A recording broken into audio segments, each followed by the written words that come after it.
ഇവിടെയും എന്താണ് ഈ യോജിപ്പിന്റെ വാർത്ത കേൾക്കുമ്പോൾ വിസ്ഡം ഗ്ലോബൽ ഇസ്ലാമിക് മിഷന്റെ നിലപാടുണ്ട് ചോദിക്കുന്നവരുണ്ട്. ഞാനിതിന്റെ സമീപനമാണ് ഇതുവരെ പറഞ്ഞത്. അതിന്റെ നിലപാട് ഇതാ സുഹൃത്തുക്കളെ നമ്മൾ കേൾക്കുക. ഇവിടെ ഒരാൾക്കും പേടിയില്ല എന്നാണ് ഒന്നാമത് പറയാനുള്ളത്. നിങ്ങൾ എന്തിന് ഭയപ്പെടണം, നിങ്ങൾ എന്തിന് പേടിക്കണം എന്നാണ് ചില ആളുകൾ ചോദിച്ചുകൊണ്ടിരിക്കുന്നത്. എന്താ കാരണമെന്നോ, 2002 മുമ്പുള്ളതിലേക്ക് നിങ്ങൾ മടങ്ങുകയാണെങ്കിൽ ഞങ്ങൾക്ക് സന്തോഷമേയുള്ളൂ. പിന്നെ എന്തിന് ഭയപ്പെടണം, എന്തിന് പേടിക്കണം? കാരണം അത് ഇരുവിഭാഗത്തിനും തെറ്റുതിരുത്തി ഒരു തിരിച്ചുവരലാണെന്ന പരസ്യമായ പ്രഖ്യാപനമാണ്. ഇരുവിഭാഗത്തിന്റെയും നേതാക്കന്മാർക്കും അതുപോലെ എഴുത്തുകാർക്കും പ്രഭാഷകന്മാർക്കും 2002 ശേഷം ആ 2002 ശേഷം പല രീതിയിലുള്ള തകരാറുകളും സംഭവിച്ചിട്ടുണ്ട് എന്നും ആ തകരാറുകൾ തിരുത്തി ഞങ്ങൾ 2002 മുമ്പുള്ളതിലേക്ക് തിരിച്ചു വരികയാണെന്ന് പറയുമ്പോൾ അതിൽ സന്തോഷം മാത്രമേ ഉള്ളൂ എന്നാണ് എനിക്കിവിടെ സൂചിപ്പിക്കുവാനുള്ളത്. അത് ഞങ്ങൾ ഈ ഒരു വിഭാഗം വെച്ച് പുലർത്തുന്ന ആദർശത്തിലേക്കുള്ള തിരിച്ചുവരവായിട്ടാണ് ഞങ്ങൾ മനസ്സിലാക്കുന്നത്. കാരണം എന്താണ്? ആദർശപരമായി ഈ വിഭാഗം പണ്ട് കെ എം മൗലവി കേരള നദുവത്തുൽ മുജാഹിദീൻ സ്ഥാപിച്ചപ്പോൾ പറഞ്ഞൊരാദർശം എന്താണോ, എഴുതിയൊരാദർശം എന്താണോ, പ്രചരിപ്പിച്ചൊരാദർശം എന്താണോ, അതിൽ 2002 മുമ്പും 2002 ശേഷവും 2012 ശേഷവും അന്നും ഇന്നും എന്നും ആ ആദർശത്തിൽ ഉറച്ചു നിന്ന് പ്രവർത്തിക്കുന്നവരാണ് വിസ്ഡം ഗ്ലോബൽ ഇസ്ലാമിക് മിഷൻ എന്ന് പറയുന്ന ഈ അതിമഹത്തായ പ്രബോധന സംവിധാനം.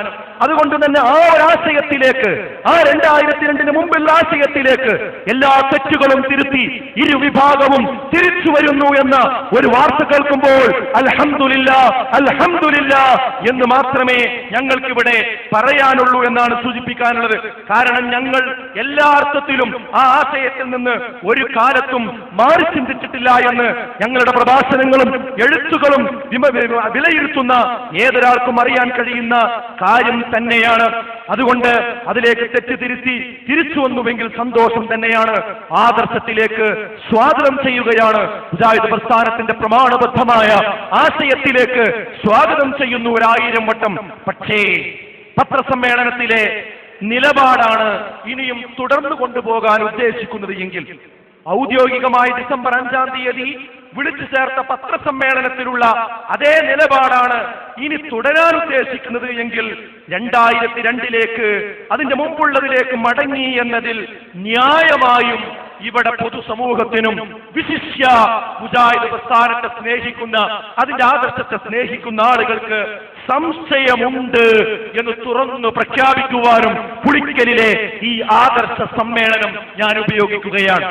എന്താണ് കാരണമെന്നോ, 11 മാസം ആദർശ ചർച്ച നടന്നു.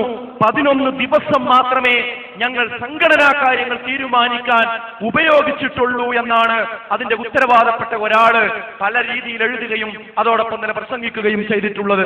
അതെ, അതിന്റെ അർത്ഥം എന്താ? 11 മാസം ആദർശ കാര്യങ്ങൾ ആ ചർച്ചയാക്കി തീരുമാനമാക്കി. കാരണം ആദർശത്തിനാകുന്നു ഞങ്ങൾ പ്രാധാന്യം കൊടുക്കുന്നത് എന്നാണ് ആ ഒരു സംസാരത്തിലൂടെ ലോകത്തോട് പറഞ്ഞത്. അതോടൊപ്പം തന്നെ പത്രക്കാരുടെ മുമ്പിൽ വന്നപ്പോൾ പറഞ്ഞു, അണികളെ ബോധ്യപ്പെടുത്തിയ ശേഷമാണ് ഞങ്ങൾ പത്രക്കാരെ കാണുന്നത് എന്നും പറഞ്ഞു. അതെ, 11 മാസം ചർച്ച നടന്നു, അണികളെ ബോധ്യപ്പെടുത്തി, എന്നിട്ടാണ് പത്രക്കാരെ കാണുന്നത്.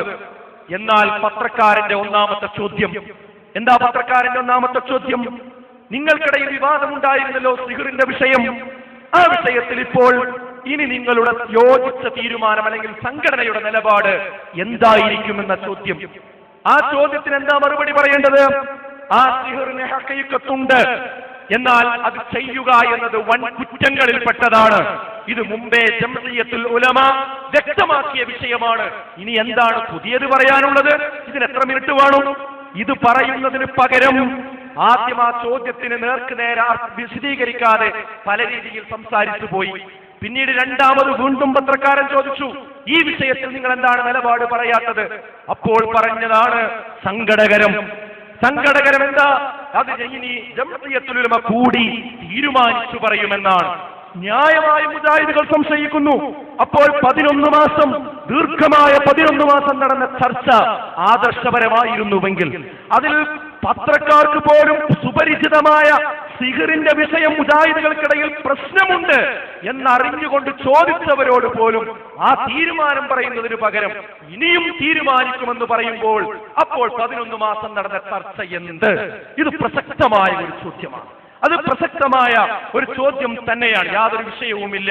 അതുകൊണ്ട് ആ ഒരു നിലപാടാണ് ഇനി തുടരുന്നത് എങ്കിൽ ഈ വക കാര്യങ്ങളിൽ, ആശയപരമായ കാര്യങ്ങൾ യാഥാർത്ഥ്യത്തോടുകൂടി വിശ്വസിക്കുന്ന ഇരുവിഭാഗത്തിലെ ആളുകൾക്കും ഇതിൽ ആശങ്കകൾ ഉണ്ടാകുമെന്നതിൽ തർക്കമില്ല എന്ന് തന്നെയാണ് ഇവിടെ സൂചിപ്പിക്കുവാനുള്ളത്.